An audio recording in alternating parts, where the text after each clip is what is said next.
Subscribe to our YouTube channel and press the bell icon to get the latest update. Register on our website eduriseindia.com to join our live classes. Good morning students, मैं Ravikant money आप सभी लोगों का स्वागत करता हूं अपने एडुराइज platform पे। स्टूडेंट्स, मैं पिछले लेक्चर में भी मैंने आपको बताया था कि एडुराइज इंडिया आप सभी लोगों के लिए ऑनलाइन प्लेटफॉर्म लाया है। आपको यहाँ पर कंप्लीट स्टडी मटेरियल मिलेगा, आपको पूरे वीडियो लेक्चर्स मिलेंगे, उसके रिगार्डिंग सप्लीमेंट्री मटेरियल मिलेगा और आपको एक्सरसाइज भी मिलेंगे, क्वेश्चंस भी मिलेंगे। आप जो भी हमारे यूट्यूब चैनल है उसके डिस्क्रिप्शन में आप जाके देखेंगे तो आपको जो भी लेक्चर है उसके नीचे आपको सारा कुछ लिंक दिया हुआ रहेगा। डियर स्टूडेंट्स, मैं आप लोग को ये बताना चाहूँगा कि मैं पिछले 10 सालों से IIT JEE नीट की प्रिपरेशन करा रहा हूँ। बहुत सारे बच्चे हमारे पढ़े हुए अच्छे अच्छे कॉलेजों में पढ़ चुके हैं और अभी भी वर्तमान में पढ़ रहे हैं। बच्चों, अभी के समय बहुत सारे बच्चे लोगों का मुझे कॉल आता है, वो बहुत कंफ्यूज हैं कि सर इतने सारे चीज़ अवेलेबल हैं, कोई सिस्टमेटिक तरीका नहीं है, हम कैसे पढ़ें नहीं पढ़ें। तो स्टूडेंट्स, एडुराइज इंडिया आप सभी लोगों के लिए ये प्लेटफॉर्म लेके आया है ताकि आप लोग कोई भी तरीके से आपको कंफ्यूजन ना हो कि क्या पढ़ना है, क्या सॉल्व करना है। हम सब कुछ आपको प्रोवाइड करेंगे और वो भी कंप्लीटली फ्री। तो स्टूडेंट्स, आप इसको ज्यादा से ज्यादा लाइक करें, शेयर करें, सब्सक्राइब करें ताकि ज्यादा से ज्यादा स्टूडेंट इसका बेनिफिट ले सके। डियर स्टूडेंट्स, लास्ट क्लास में हम लोगों ने न्यूटन्स लॉज ऑफ मोशन को स्टार्ट किया था और उसमें हम लोगों ने देखा था कि जो एक्सेलरेशन है, किसी भी ऑब्जेक्ट में एक्सेलरेशन होने के लिए फोर्स चाहिए। तो एक्सेलरेशन का कॉज क्या है? फोर्स। तो हमने उस फोर्स को समझने की कोशिश की थी, बेसिकली फोर्स क्या चीज है। तो हमने ये भी देखा था कि जो फोर्सेस हैं, फंडामेंटल फोर्सेस इन नेचर है, वो 4 ही हैं। पहला आपने देखा था ग्रेविटेशनल फोर्स, दूसरा इलेक्ट्रोमैग्नेटिक फोर्स, तीसरा आपने देखा था स्ट्रॉन्ग न्यूक्लियर फोर्स, चौथा देखा था वीक न्यूक्लियर फोर्स। उसके बारे में हमने काफी डिटेल में पढ़ा था, है ना। और साथ ही साथ मैंने आपको NCERT और SC वर्मा से भी पढ़ने के लिए कहा था। तो डियर स्टूडेंट्स, आज हम उसी को आगे बढ़ाएंगे। अपने सेकेंड लेक्चर में हम लोग न्यूटन्स लॉज ऑफ मोशन को समझने की कोशिश करेंगे। Newton's first law, Newton's second law, Newton's third law. Students, आप प्लीज बहुत ज्यादा फोकस्ड होकर, कंसंट्रेट होकर के समझने की कोशिश करेंगे। आपको जहां भी लगता है कि मुझे थोड़ा टाइम चाहिए, आप वहां पर वीडियो को पॉज कर सकते हैं, आप थोड़ा सोच सकते हैं कि ये कैसा क्या है नहीं है, और उसके बाद आप जो है वापस वीडियो रिज्यूम कर सकते हैं। Okay students, so our first law is Newton's first law of motion, और इसी को हम लोग लॉ ऑफ इनर्शिया भी बोलते हैं। इसको हम लोग लॉ ऑफ इनर्शिया भी बोलते हैं। क्यों बोलते हैं वो अपने आप हम लोगों को धीरे धीरे समझ में आने लगेगा। पहले न्यूटन्स फर्स्ट लॉ को समझने की कोशिश करते हैं। क्या लिखा हुआ है definition? An object at rest tends to stay at rest and an object in motion tends to stay in motion with the same speed in the same direction unless acted upon by an unbalanced force। तो students, क्या ये कहना चाह रहा है कि यदि कोई ऑब्जेक्ट रेस्ट में है तो वो रेस्ट में ही रहना चाहता है, और यदि कोई ऑब्जेक्ट मोशन में है तो वो उसी स्पीड के साथ उसी डायरेक्शन में कंटिन्यूअसली मूव करना चाहता है, अनलेस उस पे कोई एक नेट अनबैलेंस्ड फोर्स ना लगने लगे। अनबैलेंस्ड फोर्स का मतलब summation of all the forces. यदि summation of all the forces is not equal to 0, तो हम ये क्या कहेंगे कि उस पे अनबैलेंस्ड फोर्स लग रहा है स्टूडेंट्स। ठीक है, तो यदि किसी भी ऑब्जेक्ट पे अनबैलेंस्ड फोर्स लग रहा होगा, तो यदि वो रेस्ट में है तो रेस्ट से वो मोशन में आ जाएगा, और यदि वो ऑलरेडी मोशन में है तो वो उसका मोशन चेंज होने लगेगा। इसको हम लोगों ने फील भी किया होगा स्टूडेंट्स। यदि आपको ध्यान में होगा, सपोज कीजिए आप अपने फ्रेंड के साथ बाइक पे बैठे हुए हैं और आप रेड क्रॉसिंग पे हैं, और जैसे ही आपका फ्रेंड आगे जो बैठा हुआ है ड्राइविंग सीट पे, वो बाइक को जैसे ही एक्सेलरेट करता है 0 से, आप पीछे की ओर आप झुक जाते हैं, ऐसा क्यों होता है स्टूडेंट्स? ऐसा क्यों होता है आपने कभी सोचा? देखिए इसको समझने की कोशिश करते हैं।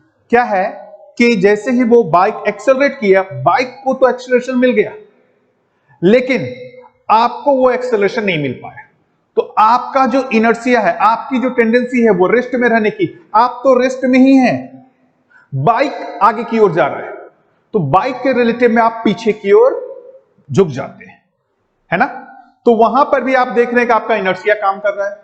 उसके दूसरे अपोजिट, सपोज करते हैं कि आप और आपका फ्रेंड दोनों ड्राइविंग सीट पे है, आप बाइक से जा रहे हैं और दोनों ही, सपोज करें आपकी बाइक की स्पीड 60 किलोमीटर पर आवर है, और सपोज करते हैं उसने, आपके फ्रेंड ने कुछ देखा कि आगे कुछ दिक्कत है, तो उसने सडन ब्रेक लिया। उसने जैसे ही सडन ब्रेक लेता है, आप अपने दोस्त के साथ जाकर के टकरा जाते हैं। ऐसा टकरा जाते हैं। क्यों टकराते हैं दोस्त के साथ? तो आप ये देखेंगे कि जो आपका मोशन है वो तो, आप भी जब बाइक चल रहा था 60 किलोमीटर पर आवर से, तो आप भी 60 किलोमीटर पर आवर से थे।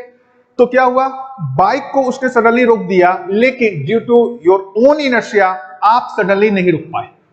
तो आप अपने मोशन के कारण अपना तो आगे की ओर जाने की कोशिश कर ही रहे हैं, बाइक रुक गया, इस कारण से आप जाकर के अपने आगे के वाले फ्रेंड से टकराते हैं। ऐसा हम लोग डेली लाइफ में देखते ही हैं। कभी हमारे ट्रेन में, कार में, जब भी ऐसा होता है कि कार जब एक्सेलरेट हो रही होती है, या जीरो से मतलब रेस्ट से मोशन में आती है, या मोशन से रेस्ट में आ रहा होता है, तो आपको एक जर्क मिलता है, वहां पर आप या तो आगे की ओर या पीछे की ओर झटका खाते हैं।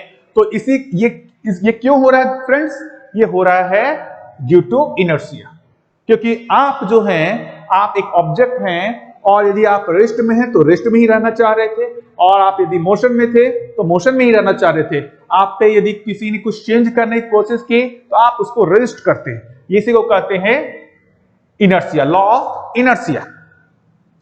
तो इसको और भी एग्जांपल से हम समझने की कोशिश करेंगे। सो इसको थोड़ा सा और स्टेटमेंट को क्लियर कर लें। तो ये दो चीजें हमने तो समझ ली कि यदि रेस्ट में है तो रेस्ट में ही रहना चाहेगा, और यदि वो मोशन में है तो वो उसी कांस्टेंट वेलोसिटी से, जब मैं कहता हूं कांस्टेंट वेलोसिटी, मतलब उसका स्पीड भी कांस्टेंट और डायरेक्शन भी कांस्टेंट, ये दोनों ही कांस्टेंट रहेंगे, राइट? तो उसको मैथमेटिकली और समझने की कोशिश करते हैं। क्या लिखा हुआ है? If the net external force on a body is zero, if the net external force on the body is zero, its acceleration is zero. So इसका मतलब हम ऐसे कह सकते हैं कि if summation of all the forces is equals to zero, this implies acceleration of the body should be zero, right? If net force on the body is zero, that means its acceleration should be zero. So वो यदि rest में है तो वो rest में ही रहेगा, और यदि वो किसी वेलोसिटी से मूव कर रहा है तो वो उसी वेलोसिटी से मूव करता रहेगा, है ना? यही है हमारा Newton's first law. Acceleration can be non zero only if there is a net external force on the body. अब इसका उल्टा बोल रहा है कि यदि किसी ऑब्जेक्ट का एक्सेलरेशन नॉन जीरो है, इसका मतलब है कि उस ऑब्जेक्ट पे कुछ नेट एक्सटर्नल फोर्स लग रहा होगा, मतलब समेशन ऑफ फोर्स भी जीरो नहीं होना चाहिए, समेशन ऑफ फोर्स भी जीरो नहीं होना चाहिए। सो देखेंगे तो ये क्या कह रहा है, ये मैथमेटिकल समझेंगे कि यदि if net force on the object is zero, this means acceleration will be zero, और उसका अपोजिट से इसमें कहेंगे कि एक्सेलरेशन यदि जीरो नहीं है तो नेट फोर्स जीरो नहीं होना चाहिए, right? So this is basically जो ये स्टेटमेंट है, और उसी को यदि हम मैथमेटिक्स की लैंग्वेज में कहेंगे तो उस मैथमेटिक्स का मतलब यही हुआ, राइट? तो the net force is defined as the vector sum of all the external forces exerted on the object. ये मैंने कहा, ये जो समेशन ऑफ एफ लिखा है मैंने, ये जो मैंने समेशन ऑफ एफ लिखा है, ये सिंबल किसका है बच्चा? ये समेशन ऑफ एफ का मतलब हुआ उस पे हो सकता है F1 फोर्स लग रहा हो, F2 फोर्स लग रहा हो, और भी जितने भी फोर्स लग रहे हो उन सब का वेक्टर सम को ही हम समेशन ऑफ f से रिप्रेजेंट करते हैं और उसी को ही हम लोग और ये क्या बोलते हैं, sum of all the external force बोलते हैं या फिर उसको अनबैलेंस्ड फोर्स भी कहते हैं। ठीक है, आगे क्या लिखा हुआ है, when forces are balanced the object can be stationary और move with constant velocity. So यही है, if the sum of all the forces is zero this means acceleration is zero. Acceleration zero होने का क्या मतलब है कि उसका जो स्टेट था वो वही रहेगा, यदि वो रेस्ट में था तो रेस्ट में ही रहेगा, और यदि वो किसी वेलोसिटी से मूव कर रहा था तो उसकी वेलोसिटी वही रहेगी। वेलोसिटी वही रहने का मतलब मैग्नीट्यूड भी और डायरेक्शन भी। डियर स्टूडेंट्स, मैं एक और चीज बताना चाहूंगा कि इसको मैंने गैलीलियोज लॉ ऑफ इनर्शिया क्यों कहा, इसके बारे में आपको डिटेल में पढ़ना हो तो आप एनसीईआरटी बुक का इस सेक्शन नंबर 5.2 पेज नंबर 92-93 जरूर पढ़ें। बहुत अच्छे ढंग से उसने एनसीईआरटी बुक में लिखा हुआ है। सो स्टूडेंट्स, मैं कहूंगा कि मैं जो समझा रहा हूं, ठीक है, उसके साथ साथ आपको बुक्स भी पढ़ना चाहिए, और जो भी जहां से भी अच्छा चीज लगेगा मैं स्टूडेंट्स मैं आपको वो भी बताऊंगा कि आपको कहां से क्या पढ़ना है। तो मैं चाहूंगा कि आप सब लोग, जो ये टॉपिक है गैलीलियोस ने क्या कहा, अरिस्टोटल ने क्या कहा, फिर न्यूटन ने उसको कैसे मॉडिफाई किया, सारा कुछ आप इस 90-93 पेज नंबर एनसीईआरटी जो बुक है फिजिक्स का क्लास 11 का फर्स्ट पार्ट का, उसको पढ़ें। ओके स्टूडेंट्स, थोड़ा और इसको समझने की कोशिश करते हैं, न्यूटन फर्स्ट लॉ को और अच्छे से समझने की कोशिश करते हैं। ओके, सो स्टूडेंट्स, आप लोगों को यदि याद होगा कि किसी भी मोशन को ऑब्जर्व करने के लिए कोई ऑब्जर्वर चाहिए। किसी भी मोशन को ऑब्जर्व करने के लिए हमारे को फ्रेम ऑफ रेफरेंस की जरूरत होती है। आप लोगों को यदि ध्यान होगा, रिलेटिव मोशन में हम लोगों ने देखा था फ्रेम ऑफ रेफरेंस क्या होता है, उसको हम एक बार फिर से रिवाइज कर लेते हैं। लेट अस से कि ये मेरा एक बस है और उस बस के अंदर ये मेरा एक ऑब्जेक्ट रखा हुआ है ना। यदि मेरा एक ऑब्जर्वर, ये मेरा यदि ऑब्जर्वर है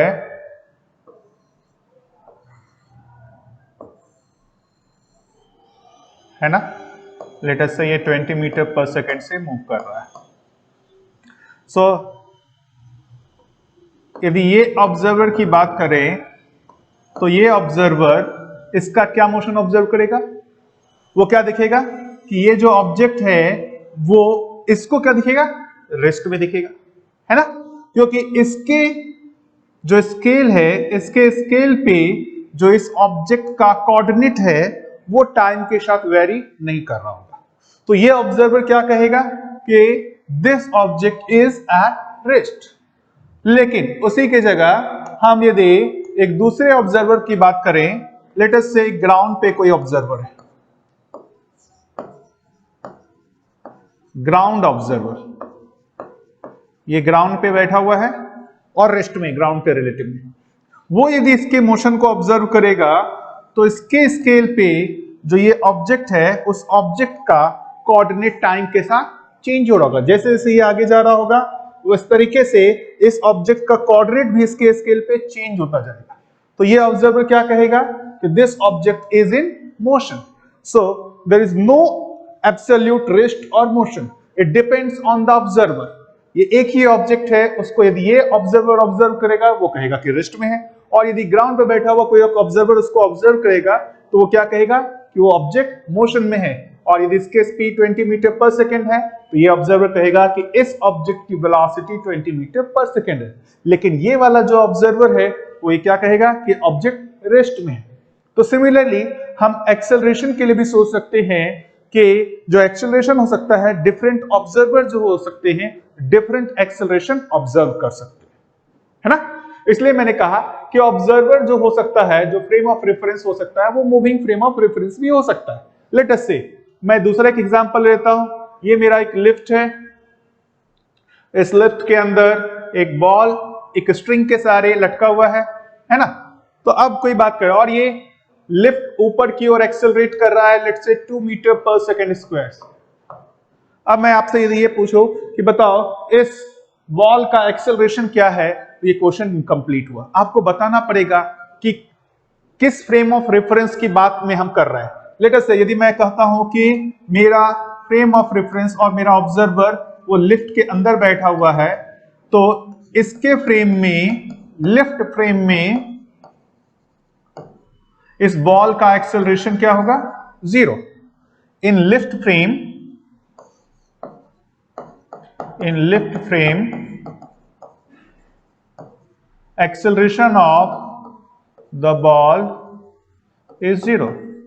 आप सोचे प्रैक्टिकली, यदि आप यहां लिफ्ट के अंदर हैं और ये बॉल जो है आप हैंग कर रहा है, आपको वो हमेशा ही रेस्ट में दिखेगा, कभी वो मोशन में दिखेगा ही नहीं। इसका मतलब वो क्या है, एक्सेलरेशन उसका 0।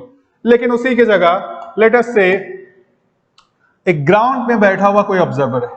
यदि हम ग्राउंड ऑब्जर्वर की बात करें, ये मेरा ग्राउंड ऑब्जर्वर है,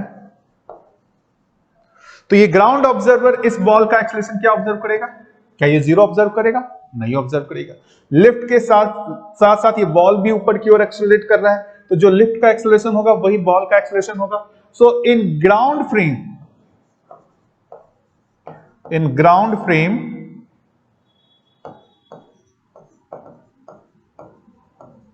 acceleration of the ball is equals to 2 meter per second square in upward direction. So एक चीज हम लोगों ने बहुत ब्रीफली जो ये समझा कि फ्रेम ऑफ रेफरेंस का मतलब क्या होता है। फ्रेम ऑफ रेफरेंस का मतलब हुआ एक ऑब्जर्वर जो उस ऑब्जेक्ट को ऑब्जर्व कर रहा हो। तो जैसे कोई भी एक ऑब्जर्वर वो मूविंग भी हो सकता है, रेस्ट में भी हो सकता है। जैसे यहां पर देखेंगे तो ये ऑब्जर्वर जो है वो लिफ्ट के साथ एक्सेलरेट कर रहा है और ये ऑब्जर्वर ग्राउंड में, रेस्ट में, राइट।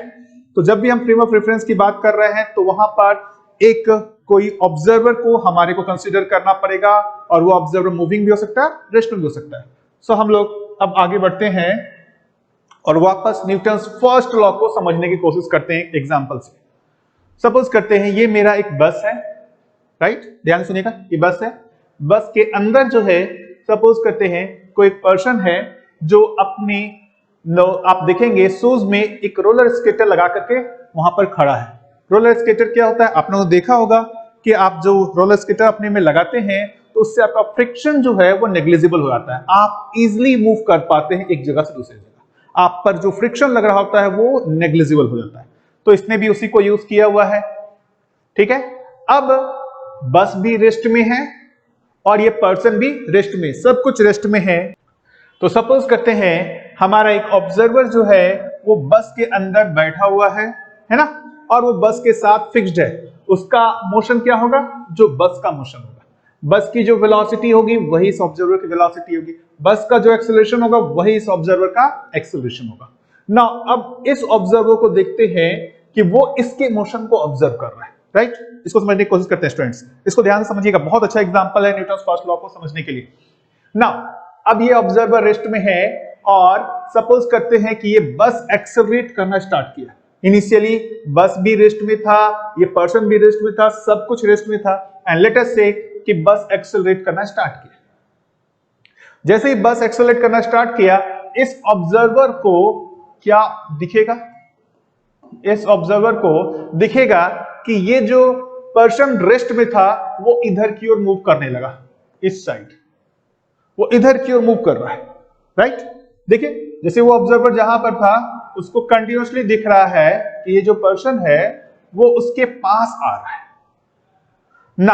अब वो क्या करता है, न्यूटन्स फर्स्ट लॉ लगाने की कोशिश करता है। न्यूटन्स फर्स्ट लॉ कैसे लगाने की कोशिश करता है, तो वो इसके फोर्स एनालिसिस करता है कि इस पे क्या क्या फोर्स लग रहा है। तो जब भी ये फोर्स देखता है तो वो फोर्स क्या दिखाएगा, वो बोलेगा कि देखो यार, एक तो इस पे फोर्स ऊपर की ओर नॉर्मल लग रहा होगा और दूसरा mg लग रहा होगा। हॉरिजॉन्टल डायरेक्शन में कोई फोर्स नहीं है। क्यों नहीं है, क्योंकि इसने जो है यहां नीचे जो है अपने शूज में रोलर स्केट्स लगाए हुए हैं, जिस कारण से उस पे कोई फ्रिक्शन नहीं लग रहा होगा। नाउ अब ये कंफ्यूज है, इसको क्या कंफ्यूजन हो रहा है कि यार इसको कोई फोर्स नहीं दिख रहा। इस ऑब्जर्वर के रिलेटिव भी बात करें तो ऑब्जर्वर जो है ये क्या ऑब्जर्व कर रहा है कि summation of force is equal to 0, but वो क्या ऑब्जर्व कर रहा है? Acceleration is not equal to 0। अभी हमने पढ़ा था न्यूटन्स फर्स्ट लॉ, आपको ध्यान में होगा कि if the net external force on a body is 0, it's acceleration is 0। लेकिन अब आप ये जो ऑब्जर्वर जो देख रहा है कि sum of all the forces is 0, but its acceleration is non 0। So where is the problem? What's wrong with this observer? क्या न्यूटन्स फर्स्ट लॉ गलत है, या न्यूटन्स फर्स्ट लॉ गलत नहीं है तो कहां पर हम मिस्टेक कर रहे हैं, है ना? इसी क्वेश्चन को इसने जो लिखा है, आप इसको ध्यान से देखें। सपोज यू आर इन ए बस that is travelling on a straight road and speeding up. Speeding up मतलब वो एक्सेलरेट कर रहा है। If you could stand in the on a roller skates, जो मैंने बात बताया, you would start moving backward relative to the bus as the bus gains speed। यही बोल रहा है कि जैसे से ये बस एक्सेलरेट करेगा तो ये जो आपका जो पर्सन है वो बस के रिलेटिव में पीछे जा रहा है। जैसे ये देख रहे हैं बस के रिलेटिव में पीछे जा रहा है या इस ऑब्जर्वर के पास जा रहा है। It looks as though Newton's first law is not obeyed. There is no net force acting on you, yet your velocity changes. It means summation of force is 0, but your acceleration is non-zero. But हमने Newton's first law को देखा था mathematically जो है, if summation of all the forces is 0, then its acceleration should be 0. So there is some trick or say some fault somewhere. Let us try to understand where is the problem. Okay, so now if we read this point, the point is that the bus is accelerating with respect to the earth and is not a suitable frame of reference for Newton's first law। मतलब अब ये कह रहा है कि Newton's first law जो वो statement था कि if the sum of all the forces is equal to 0, then its acceleration should be 0, it is not a universal statement। वो फ्रेम ऑफ रेफरेंस के साथ वैलिड है। वो किसी एक फ्रेम ऑफ रेफरेंस में वो स्टेटमेंट सही है और किसी दूसरे फ्रेम ऑफ रेफरेंस में वो स्टेटमेंट सही नहीं है। इसका मतलब हम ये कहेंगे कि न्यूटन्स लॉज ऑफ मोशन जो है वो कुछ ही फ्रेम ऑफ रेफरेंस में सही होता है, और जिन फ्रेम ऑफ रेफरेंस में Newton's laws of motion valid होते हैं उनको हम लोग इनर्शियल फ्रेम ऑफ रेफरेंस कहते हैं, right? So Newton's first law is valid in some frame of reference and not valid in others। तो जिस भी फ्रेम ऑफ रेफरेंस में Newton's laws of motion valid होते हैं, that frame is called inertial frame, और जिस भी frame में वैलिड नहीं होते हैं उसको हम लोग non inertial frame of reference बोलते हैं। Non inertial frame of reference. सो स्टूडेंट्स, हमेशा ये ध्यान रखना है कि जब भी हम न्यूटन्स लॉज ऑफ मोशन की बात करेंगे तो हमारे को ध्यान में रहना चाहिए कि वहां पर हमारा फ्रेम ऑफ रेफरेंस क्या है। यदि हम non inertial frame of reference में न्यूटन्स लॉज ऑफ मोशन को अप्लाई करने की कोशिश करेंगे तो हमारे को गलत रिजल्ट मिलेगा। जैसा हमारे को यहाँ पर रिजल्ट मिल रहा है वो गलत रिजल्ट, गलत ऑब्जर्वेशन आ रहा है। उसमें एक ही प्रॉब्लम है कि हमारा जो ऑब्जर्वर है, ये जो ऑब्जर्वर है ये non inertial frame of reference. This observer is non inertial frame of reference, इसलिए जो ये ऑब्जर्व कर रहा है वो गलत है। तो इसी प्रॉब्लम को हम लोग समझने की कोशिश करते हैं, इनर्शियल फ्रेम ऑफ रेफरेंस में इसको समझने की कोशिश करते हैं। क्या यदि यही प्रॉब्लम है तो इनर्शियल फ्रेम ऑफ रेफरेंस का जो ऑब्जर्वर होगा उसको सही रिजल्ट मिलना चाहिए। देखते हैं। तो लेट अस से मेरा ऑब्जर्वर यहां है, ग्राउंड पे रेस्ट में है, इसको हम लोग ग्राउंड ऑब्जर्वर बोल रहे हैं। Ground observer, right? वो हमेशा रेस्ट में है, वो मूव नहीं कर रहा है। बस मूव कर रहा है, बस एक्सेलरेट कर रहा है, वो हमेशा रेस्ट में है। देखिएगा तो उसका पोजीशन चेंज नहीं हो रहा है। तो वो क्या ऑब्जर्व करेगा, वो बस को ऑब्जर्व नहीं कर रहा, वो इस पर्सन को ऑब्जर्व कर रहा है। तो देखिएगा स्टूडेंट्स, वो क्या दिखेगा कि इसके स्केल पे इस पर्सन का कोई कोऑर्डिनेट है ना। फिर थोड़ी देर बाद देखेगा कि इसके स्केल पे क्या इस पर्सन का कोऑर्डिनेट चेंज हुआ, नहीं चेंज हुआ। फिर और थोड़ी देर बाद देखेगा क्या इसका कोऑर्डिनेट चेंज हुआ, नहीं हुआ। तो आप यदि देखेंगे तो इसके स्केल पे, इस ऑब्जर्वर के स्केल पे इस पर्सन का पोजीशन चेंज ही नहीं हो रहा है। तो इसको क्या ऑब्जर्व होगा, ये जो पर्सन है वो रेस्ट में ऑब्जर्व कर रहा है। तो ये क्या कंक्लूजन निकालेगा कि समेशन ऑफ एफ उसको दिख रहा है कि 0 है। क्यों? एक नॉर्मल फोर्स ऊपर की ओर है, एक mg नीचे की ओर है, उन दोनों का वेक्टर सम क्या है, 0 है। हॉरिजॉन्टल डायरेक्शन में कोई फोर्स नहीं है। और वो हमेशा क्या देख रहा है कि ऑब्जेक्ट जो वो पर्सन है वो रेस्ट में है। तो उसका कंक्लूजन क्या है, एक्सेलरेशन 0 है।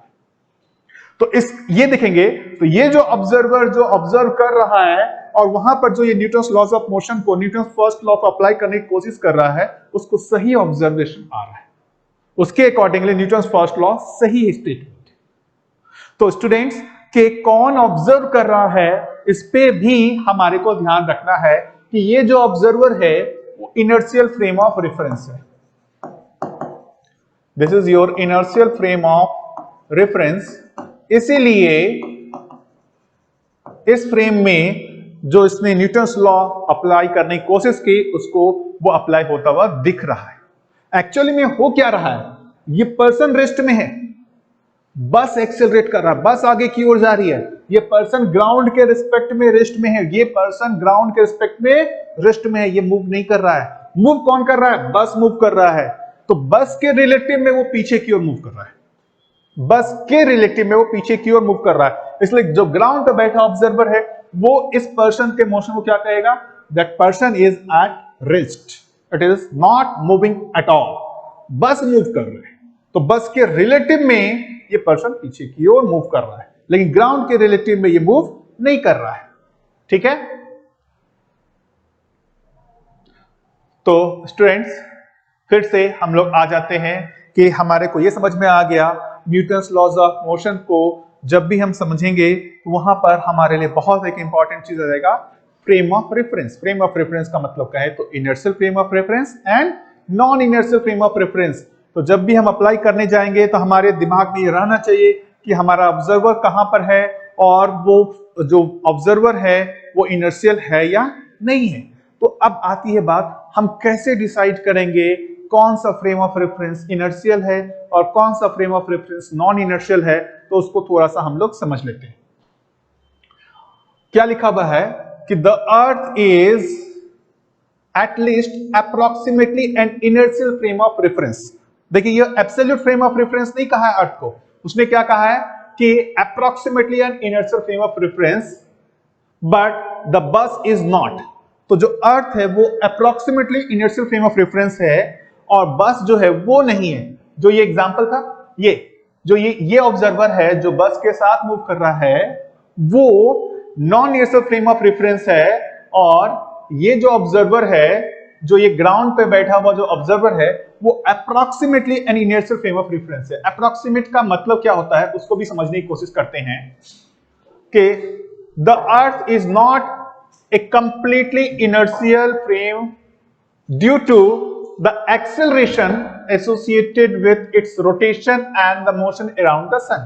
आप यदि अर्थ की बात करें तो अर्थ अपने एक्सिस पे रोटेट भी कर रहा है और सन के अराउंड रिवॉल्व भी कर रहा है। तो इस दोनों मोशन के कारण अर्थ भी एब्सोल्यूट जो है वो इनर्शियल फ्रेम ऑफ रेफरेंस नहीं है। बट एक जो चीज इंपॉर्टेंट है कि हम लोग जो यहां पर कंसीडर करेंगे अर्थ को inertial frame of reference consider करेंगे। क्यों करेंगे? क्योंकि उससे जो हमारा एरर आता है that error is very very very small. तो जब भी हम प्रॉब्लम्स की बात कर रहे हैं कि जो अर्थ के सरफेस पे हो रहा है और वहीं पर बैठ करके हम उसको ऑब्जर्व करने की कोशिश कर रहे हैं, तो ये जो अर्थ का अपने एक्सिस पे रोटेशन है और जो सन के अबाउट रिवॉल्व कर रहा है उसके कारण जो उसमें एरर आता है वो एरर नेग्लिजिबल होता है। So we can approximately consider earth as an inertial frame of reference. सो स्टूडेंट्स आपको ये ध्यान रखना चाहिए कि यदि कोई आपसे पूछेगा कि क्या earth an absolute inertial frame of reference, आप क्या बोलेंगे? नो। लेकिन क्या पूछेगा, क्या हम इसको ट्रीट कर सकते हैं? बोलेंगे यस। क्यों? क्योंकि हम कितने एरर को हमारे लिए हम उसको नेग्लेक्ट कर सकते हैं वो हमारे लिए इंपॉर्टेंट है, और यहां एरर बहुत बहुत कम आता है उसको inertial frame of reference assume करने से। So from now onwards we will consider earth as an inertial frame of reference. तो एक और चीज कहेंगे कि any frame of reference which moves with constant velocity with respect to earth is also an inertial frame of reference। तो जो भी frame of reference है वो अर्थ के रिस्पेक्ट में यदि कांस्टेंट वेलोसिटी से मूव कर रहा है तो वो भी इनर्शियल फ्रेम ऑफ रेफरेंस होगा, right? Earth inertial frame of reference है, और जो भी अर्थ के रिस्पेक्ट में कांस्टेंट वेलोसिटी से मूव करेगा वो भी इनर्शियल फ्रेम ऑफ रेफरेंस होगा।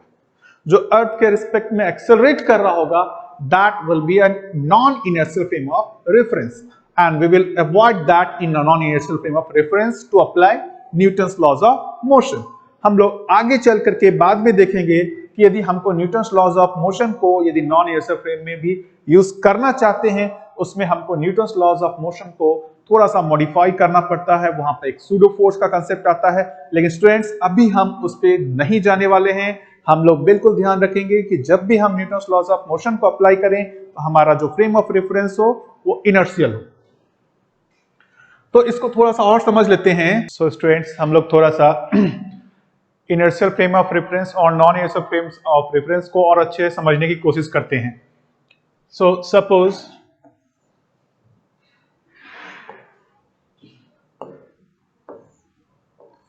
ये मेरा लिफ्ट है और लिफ्ट के अंदर एक बॉल एक स्ट्रिंग से लटक रहा है और ये लिफ्ट ऊपर की ओर कांस्टेंट वेलोसिटी 5 मीटर पर सेकंड से मूव कर रहा हो। Now we have two choices to observe the motion of this ball. One is an observer inside the lift. This frame we call as lift frame, and another choice is an observer on the ground, which is at rest on the ground. That frame is called ground frame, right? Now अब हमारे को ये देखना है कि Newton's laws of motion को apply करने के लिए कौन सा फ्रेम सुटेबल है। तो स्टूडेंट्स हमने ये देखा था कि ग्राउंड फ्रेम तो हमेशा ही इनर्शियल होता है, तो ये तो हमारे लिए सुटेबल फ्रेम ऑफ रेफरेंस है ही। This frame of reference can be used to analyse the motion of this mass और the force and mass acceleration, force and acceleration relation को हम इस फ्रेम ऑफ रेफरेंस में अप्लाई कर सकते हैं। यदि इस लिफ्ट फ्रेम की बात करें तो क्या लिफ्ट फ्रेम में हम न्यूटन्स लॉज ऑफ मोशन को अप्लाई कर सकते हैं या नहीं कर सकते, ये हमारे को समझने की जरूरत है। सो डियर स्टूडेंट्स, यदि आप इसको देखें, हमने एक चीज बताया था कि any frame of reference which is moving with constant velocity with respect to another inertial frame is also an inertial frame of reference. So ये मेरा जो inertial frame of reference है, इसके रिस्पेक्ट में जो ये फ्रेम है वो कांस्टेंट वेलोसिटी से ऊपर की ओर मूव कर रहा है, तो ये लिफ्ट फ्रेम भी inertial frame of reference होगा, लिफ्ट फ्रेम भी inertial frame of reference होगा। So we can apply Newton's laws of motion in this frame also. All inertial frame of reference are equally good.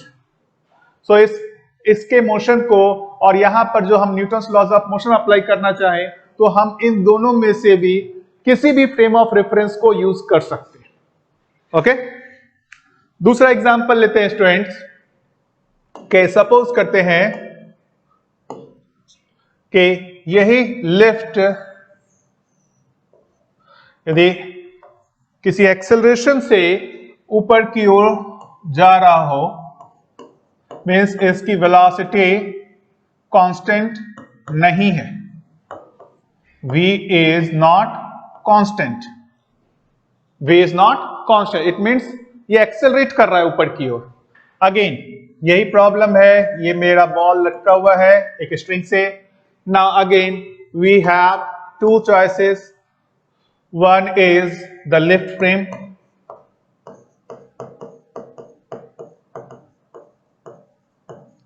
and another is your ground frame.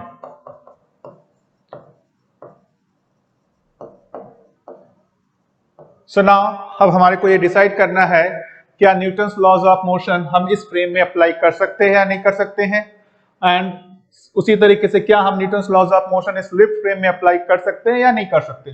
So students, ground frame तो always inertial होता है, तो इस frame में हम Newton's laws of motion जो है apply कर सकते हैं, राइट। नाउ इस फ्रेम को समझने की कोशिश करते हैं। ये लिफ्ट फ्रेम जो है, ये जो ऑब्जर्वर है वो ग्राउंड के रिलेटिव में एक्सेलरेट कर रहा है, उसकी वेलोसिटी कांस्टेंट नहीं है, वो एक्सेलरेट कर रहा है। इसका मतलब ये फ्रेम ऑफ रेफरेंस इनर्शियल नहीं हुआ, ये क्या हो गया, non inertial frame of reference हुआ। So we can not apply Newton's laws of motion in this frame of reference। देखिए स्टूडेंट्स, यही दोनों प्रॉब्लम है, एक ही जैसा सिचुएशन लग रहा है, बट एक में आपकी वेलोसिटी कांस्टेंट है और दूसरे में आपकी वेलोसिटी कांस्टेंट नहीं है, तो आप इस फ्रेम ऑफ रेफरेंस को यूज कर सकते थे Newton's laws of motion apply करने के लिए, लेकिन यहां पर इस फ्रेम ऑफ रेफरेंस को आप यूज नहीं कर सकते हैं न्यूटन्स लॉज ऑफ मोशन को अप्लाई करने के लिए। ठीक है स्टूडेंट्स, एक और एग्जांपल लेके इसको और अच्छे से समझने की कोशिश करते हैं। सपोज करते हैं मेरा एक ट्रायंगुलर ब्लॉक है, एक वेज है, लेट्स से मैं इसको वेज कहता हूं, और ये ग्राउंड पे मूव कर सकता है।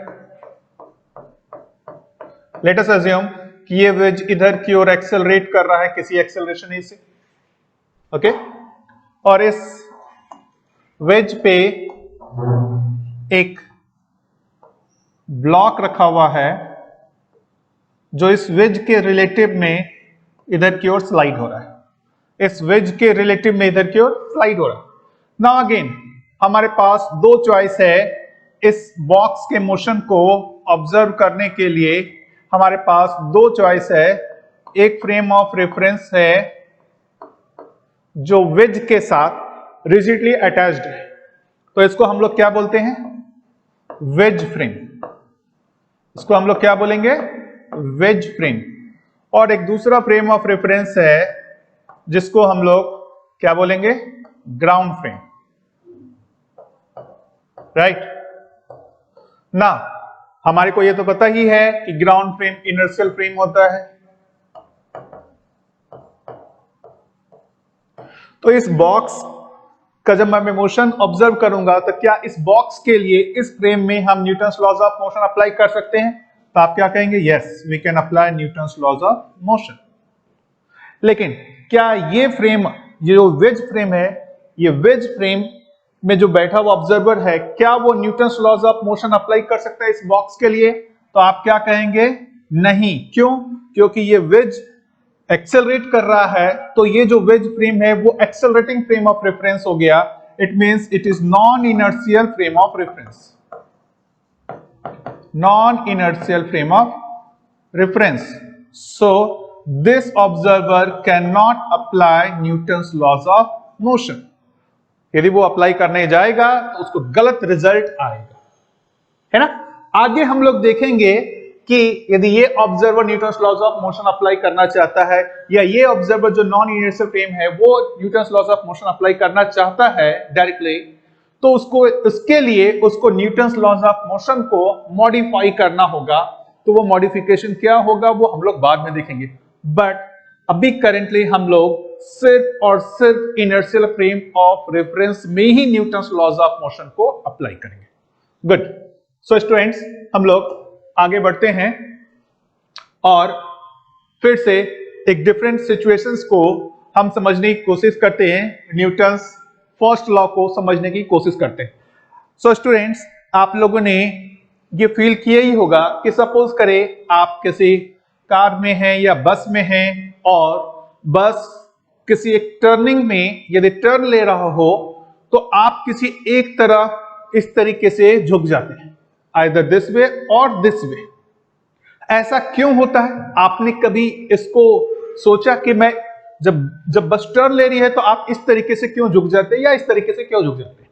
तो उसी प्रॉब्लम को मैं यहाँ थोड़ा सा प्रॉब्लम्स बता दूं। क्या है कि ये मेरा बस है ना, और ये बस जो है वो इस वेलोसिटी से, इसकी वेलोसिटी इधर की ओर है और वो धीरे धीरे टर्न हो रहा है। देखेंगे आप इसकी वेलोसिटी, जो वेलोसिटी वेक्टर है वो टर्न हो रहा है, ये बस टर्न ले रहा है, राइट। तो इस बस के अंदर यदि एक ऑब्जर्वर को देखेंगे, यदि मेरा एक ऑब्जर्वर यहां पर, यदि मैं एक ऑब्जर्वर को देखूं, मैं एक ऑब्जर्वर को देखूं यहां पर, सो वो ऑब्जर्वर क्या दिखेगा? वो ऑब्जर्वर देखेगा कि ये इधर की ओर मूव कर रहा है। देखिए आप इसको, वो ऑब्जर्वर को देखेंगे, वो ऑब्जर्वर क्या देख रहा है? ये जो ऑब्जर्वर है वो ये देख रहा है कि ये जो पर्सन है वो इधर की ओर मूव कर रहा है, इस साइड मूव कर रहा है ना। अगेन इसने भी जो है अपने शूज के नीचे क्या पहन के रखा हुआ है? जो रोलर स्केट्स जो हमने देखा था वो पहन के रखा हुआ है, सो दैट इस पे कोई फोर्स नहीं लग सकता। तो ये भी ऑब्जर्वर क्या दिखेगा?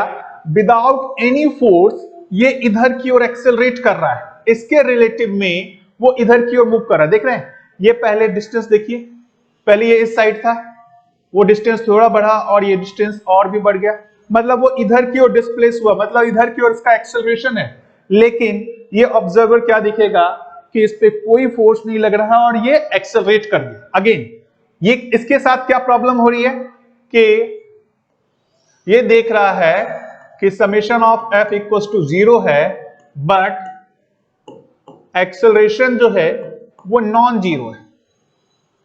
सो ये जो न्यूटन्स फर्स्ट लॉ अप्लाई करने की कोशिश कर रहा है, तो न्यूटन्स फर्स्ट लॉ उसको अप्लाई होता हुआ नहीं दिख रहा है। सो स्टूडेंट्स, प्रॉब्लम कहां है? प्रॉब्लम ये है कि ये ऑब्जर्वर इस बस के साथ मूव कर रहा है और बस की वेलोसिटी चेंज हो रही है।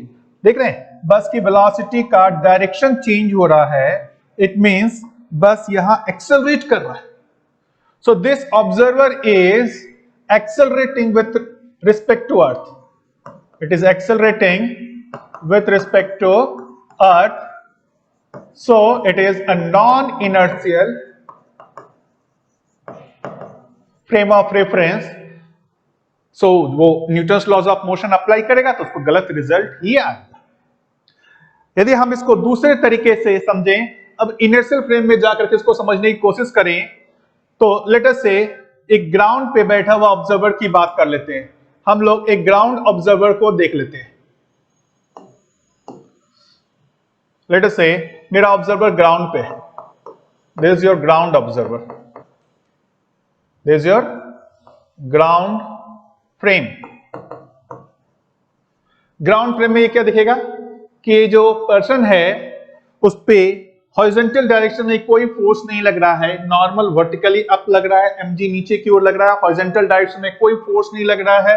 तो वो क्या कहेगा कि summation of f equals to 0 है, दिस इंप्लाइज एक्सेलरेशन भी 0 होना चाहिए, मतलब उसकी वेलोसिटी कांस्टेंट होनी चाहिए, मतलब वो जिस स्पीड से, जिस डायरेक्शन में ट्रेवल कर रहा था वो उसी डायरेक्शन में उसी स्पीड से ट्रेवल करना चाहिए। सो सी ये जो ग्राउंड फ्रेम का ऑब्जर्वर है वो यदि सिर्फ इसको ऑब्जर्व करे तो वो क्या देख रहा है? देखिए, वो यहां से ऐसा, फिर यहां से ऐसा, तो वो तो क्या ऑब्जर्व कर रहा है कि ये स्ट्रेट लाइन पाथ में ही ट्रेवल कर रहा है। उसको इसका मोशन क्या दिखेगा? Constant velocity. वो इस बस को ऑब्जर्व ही नहीं कर रहा, वो सिर्फ इस पर्सन को ऑब्जर्व कर रहा है, तो ये पर्सन उसको कांस्टेंट वेलोसिटी से मूव करता हुआ दिख रहा है। तो वो क्या बोलेगा कि यार मेरे फ्रेम में तो एक्सेलरेशन 0 है और फोर्स भी 0 है। सो मैं जो यूज कर रहा हूं न्यूटन्स लॉज ऑफ मोशन, मेरे फ्रेम में Newton's laws of motion apply हो रहा है, राइट। तो ये ऑब्जर्वर का जो ऑब्जर्वेशन है, ये जब Newton's laws of motion apply करने जा रहा है तो इसको कोई दिक्कत नहीं हो रही है ना। इसको दिक्कत हो रही है क्योंकि ये non inertial frame of reference है। सो स्टूडेंट्स, अब मैं फिर से उसको रिवाइज कर दूं कि जब वो बस टर्न लेता है तो एक्चुअली में आप स्ट्रेट ही जाना चाह रहे होते हैं, बस टर्न लेती है तो बस के रिलेटिव में आप एक तरफ झुक जाते हैं क्योंकि आप तो स्ट्रेट ही जाना चाह रहे थे। So due to your own inertia आप उसी डायरेक्शन में स्ट्रेट लाइन पाथ में ही ट्रेवल करना चाह रहे थे, बस ने टर्न ले लिया, सो बस के रिलेटिव में आप जो है किसी एक डायरेक्शन में झुक जाते हैं। वही एग्जांपल मैं ये समझाना चाह रहा था कि बस इधर क्यों टर्न ले रहा है, आप तो उसी स्ट्रेट लाइन पाथ में मूव करना चाह रहे थे, सो बस के रिलेटिव में आप इधर की ओर डिस्प्लेस हुए। गुड। सो बार बार मैं कह रहा हूं स्टूडेंट्स, मैं ये एग्जांपल इसलिए लिया, आइदर ये एग्जांपल की बात कहूं मैं या फिर ये वाला जो एग्जांपल लिया हमने, उसमें हमने दो फ्रेम ऑफ रेफरेंस को ऑब्जर्व, दो फ्रेम ऑफ रेफरेंस यूज किया इसके मोशन को ऑब्जर्व करने के लिए। एक में मुझे Newton's laws of motion apply होता हुआ दिख रहा है, दूसरे में Newton's laws of motion apply होता हुआ नहीं दिख रहा है। तो इसको अच्छे से समझने की जरूरत है कि क्यों नहीं हो रहा है एक फ्रेम ऑफ रेफरेंस में, क्योंकि वो non inertial frame of reference है और हम न्यूटन्स लॉज ऑफ मोशन को सिर्फ और सिर्फ इनर्शियल फ्रेम ऑफ रेफरेंस में ही अप्लाई कर सकते हैं। Non inertial frame of reference में हम उसे अप्लाई करेंगे तो हमारे को गलत रिजल्ट आएगा। Good. So Newton's first law is, वो बेसिकली क्या डिफाइन कर रहा है, इनर्शिया को। न्यूटन्स फर्स्ट लॉ क्या चीज डिफाइन कर रहा है, इनर्शिया। सो ये देखिए दो वर्ड लिखा हुआ है, मास एंड इनर्शिया। तो ये पहला स्टेटमेंट देखेंगे तो पहला स्टेटमेंट तो न्यूटन्स फर्स्ट लॉ ही है। तो इनर्शिया क्या बोल रहा है, inertia is a property of objects to resist change in motion. तो इनर्शिया एक बॉडी की प्रॉपर्टी है, वो क्या करता है, वो प्रॉपर्टी उसके जो भी मोशन है उस मोशन में यदि आप चेंज लाना चाहेंगे तो वो उसको रेजिस्ट करता है। जैसे एक एग्जांपल दिखा रहे है ना, जैसे ये जस्ट एक हमने पिक्चर से समझाने की कोशिश की है कि ये एक एलिफेंट है और इसका इनर्शिया बहुत ज्यादा है। तो आप यदि इसको रेस्ट से मोशन में लाने की कोशिश करेंगे या ये मोशन में है तो उसको रोकने की कोशिश करेंगे तो ये जो है उसको रेजिस्ट करेगा। उसकी जगह, इस एलिफेंट की जगह लेट अस से कोई एक छोटा सा जानवर लेते हैं, डॉग होता या कैट होता, तो आप उसको इजीली पुश कर सकते, एक जगह से दूसरी जगह इजीली ढकेल सकते थे क्योंकि उसका इनर्शिया कम है ना। तो इनर्शिया जो है, ये जो एक प्रॉपर्टी है, उस इनर्शिया को हम लोग किससे रिप्रेजेंट करते हैं, मास से। Mass is a measure of the amount of inertia. Mass जितना ज्यादा होगा इनर्शिया उतना ही ज्यादा होगा। सो जो इनर्शिया की प्रॉपर्टी है वो किससे डिफाइन होती है, मास से। मास के बारे में आप लोगों ने जाना ही होगा, इसे आप बोलते ही हैं 2 केजी, 4 केजी, 5 केजी, 10 केजी, और ये आप जानते ही हैं कि जो जितना ज्यादा हैवी होगा, जितना ज्यादा मास उसका होगा, उसको मोशन में लाना या मोशन से रेस्ट में लाना उतना ही डिफिकल्ट होता है। So mass is the measure of the amount of inertia. उसी को इसने लिखा है कि mass is a measure of the resistance of an object to change its velocity. Okay, एक और चीज, mass is an inherent property of the object. Inherent property of an object, inherent property का मतलब क्या है कि इसको कुछ वेलोसिटी यदि मिल गई तो इसका मास चेंज हो जाएगा, ऐसा नहीं है ना। लेकिन स्टूडेंट्स, आपने कभी कभी कहीं पर कुछ सुना होगा आइंस्टाइन इक्वेशन, आपने वो बोला होगा कि भाई बहुत हाई स्पीड से ट्रेवल करते हैं तो मास चेंज होता है। देखिए स्टूडेंट्स, वो रिलेटिविस्टिक मैकेनिक्स हम नहीं पढ़ने वाले हैं। हम लोग जो यहाँ स्टडी कर रहे हैं वो उसको हम लोग बोलते हैं क्लासिकल मैकेनिक्स। क्लासिकल मैकेनिक्स उसको बोलते हैं। क्लासिकल मैकेनिक्स में हमारा जो भी ऑब्जेक्ट होता है, जो उसकी वेलोसिटी होती है, that is much much less than the velocity of light.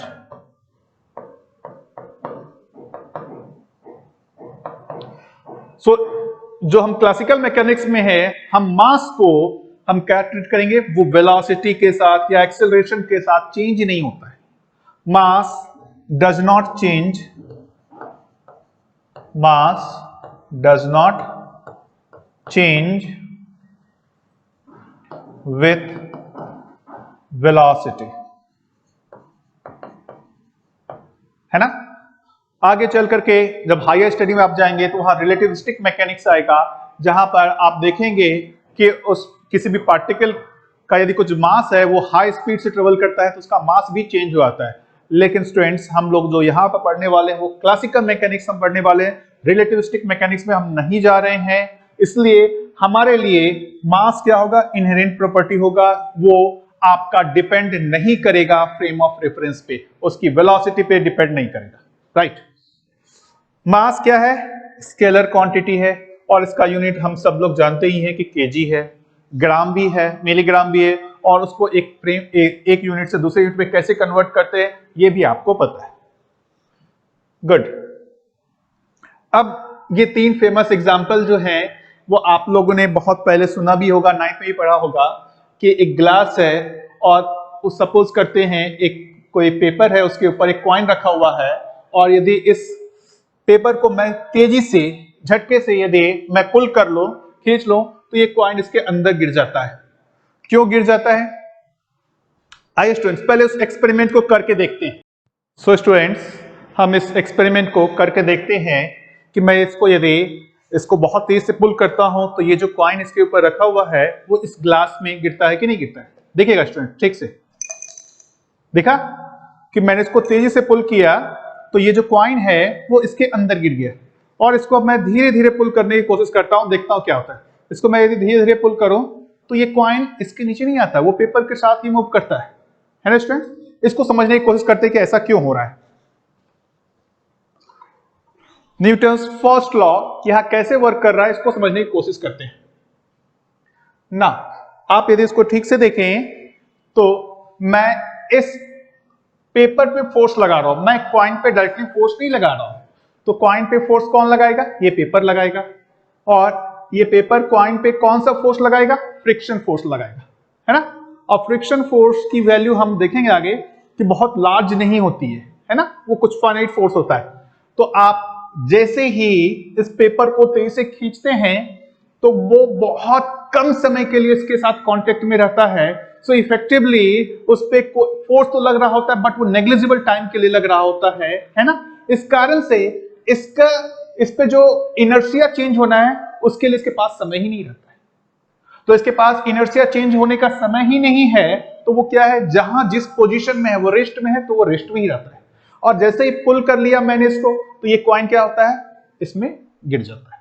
लेकिन जब आप इस पेपर को मैं धीरे धीरे पुल कर रहा था तो आप इस कॉइन को सफिशिएंट टाइम दे रहे हैं, जो भी फ्रिक्शन फोर्स लग रहा है, स्मॉल फ्रिक्शन फोर्स लग रहा है, लेकिन वो सफिशिएंट टाइम के लिए लग रहा है, तो वो इसके इनर्शिया को या उसके पोजीशन को या इसके मोशन को चेंज कर सकता है।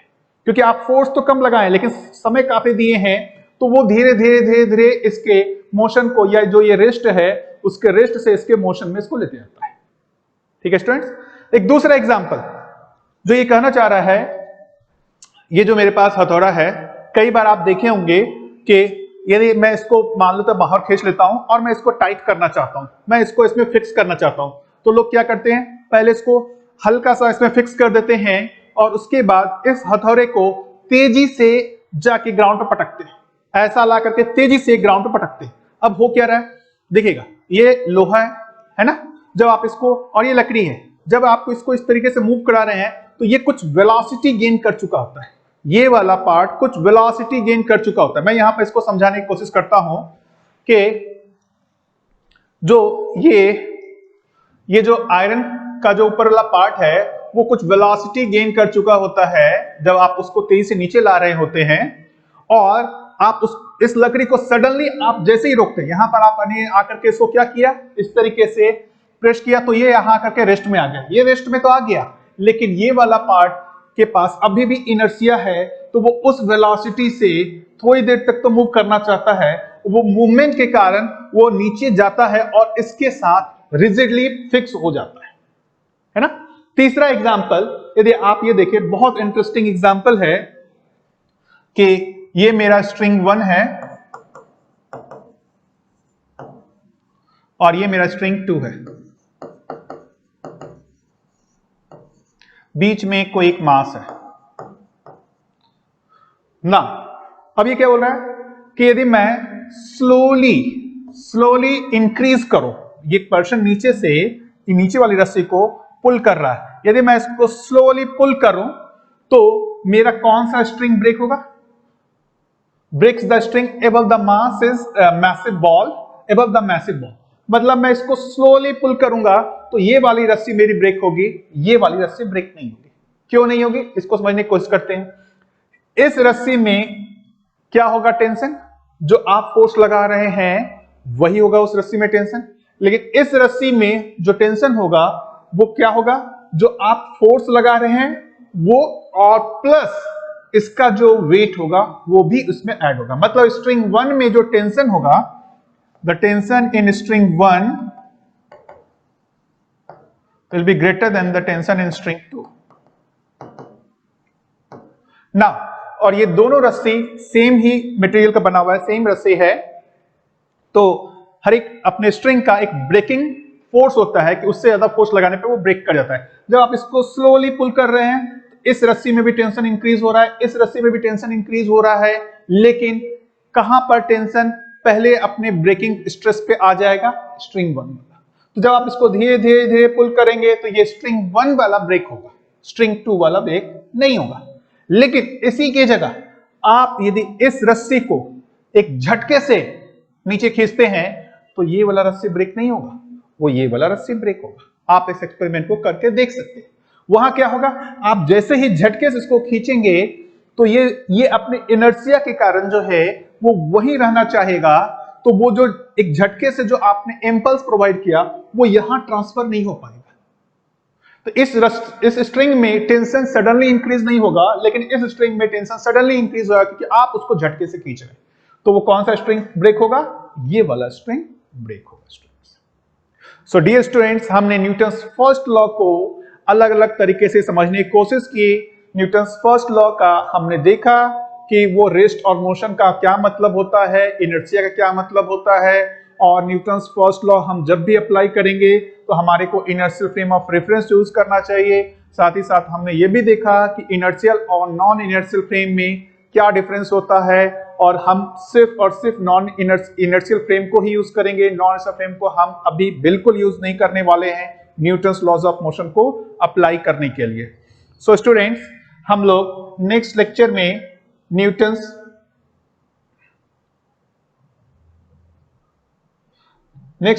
हम लोग न्यूटन्स सेकेंड लॉ हम लोग स्टार्ट करेंगे। सो स्टूडेंट्स, एक बार मैं फिर से आप लोगों को बता दूं कि जो ये प्लेटफॉर्म हम लोगों ने आप लोगों के लिए स्टार्ट किया है, यहाँ पर आपको कंप्लीट वीडियो लेक्चर्स मिलेंगे। इसके साथ साथ आपको सप्लीमेंट्री मटेरियल भी दिया जाएगा, असाइनमेंट भी दिया जाएगा। तो जब भी आप वीडियो देख रहे हो तो आप उसके जो भी डिस्क्रिप्शन है आप वहां पर जाके देखेंगे, तो जो भी सप्लीमेंट्री मटेरियल्स होंगे और जो भी प्रॉब्लम्स होंगे, असाइनमेंट्स होंगे, आप वहां पर क्लिक करके उसको डाउनलोड कर सकते हैं, उसको सॉल्व कर सकते हैं। और यदि असाइनमेंट में कोई प्रॉब्लम हो तो आप हमसे लाइव क्लासेस में जुड़ करके उसको डिस्कस भी कर सकते हैं। सो स्टूडेंट्स, ज्यादा से ज्यादा स्टूडेंट्स इस सिस्टम का बेनिफिट उठा सके, तो इसके लिए आप लोग इस चैनल को, हमारे यूट्यूब चैनल को ज्यादा से ज्यादा लाइक करें, शेयर करें, सब्सक्राइब करें, और हमारे फेसबुक पेज को भी लाइक करें। Students, we will meet again in next lecture. Thank you.